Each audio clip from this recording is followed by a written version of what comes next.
In this example, we're asked to find all local maximum and local minimum points of this third degree polynomial. So our first step is to find the derivative function. So the derivative in this case is 3x squared minus 15x plus 33. We then need to identify critical points, places where the derivative is undefined and places where the derivative is 0. In this case, the derivative is always defined. It's never undefined because it's a second degree polynomial. So we don't need to worry about where h prime is undefined. Next, we can set our sights on finding where h prime is equal to 0.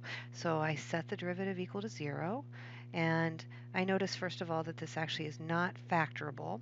So we instead try to solve by using the quadratic formula.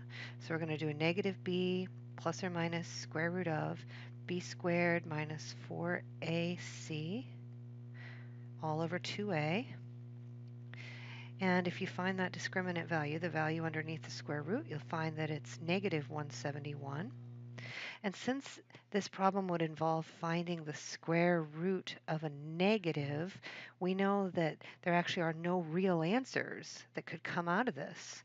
There are no real solutions to this equation. We're saying h prime of x equals 0 has no real solutions. There are no x values on the real number line that can solve that equation.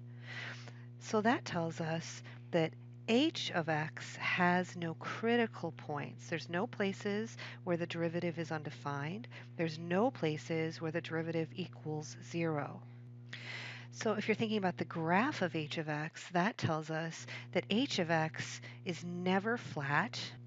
It also tells us h of x never has any sharp points. It's never vertical, for an instance. There's no critical points.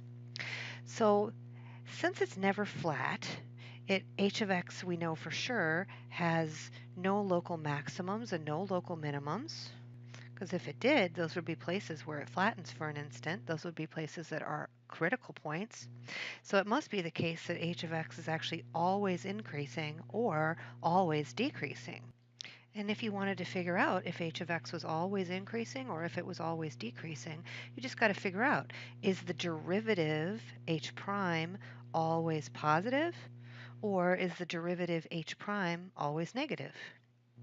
And since this is going to be true for the entire domain, either h prime is always positive or either h prime is always negative, we just need to pick an x value, plug it into h prime, and see.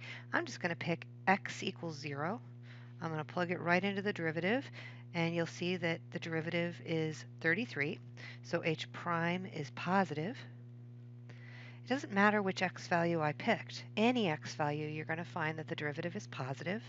So at any x value, you're going to find h is increasing.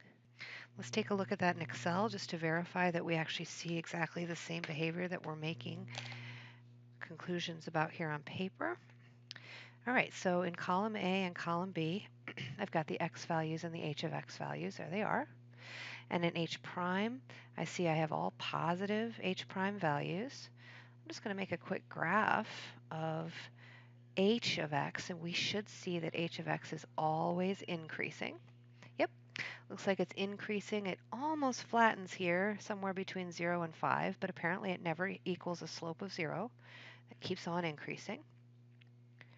And you can see if you actually graph h prime, our h prime function should be entirely above the x-axis. The h prime values are entirely positive. So we should see a quadratic function here that goes down and comes back up, but it never hits the x-axis and it never becomes a value of 0 or negative. So here we go. We're going to make a little graph of that.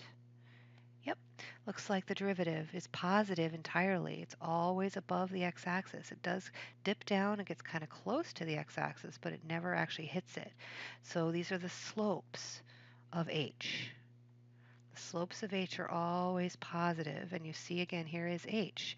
It's always increasing.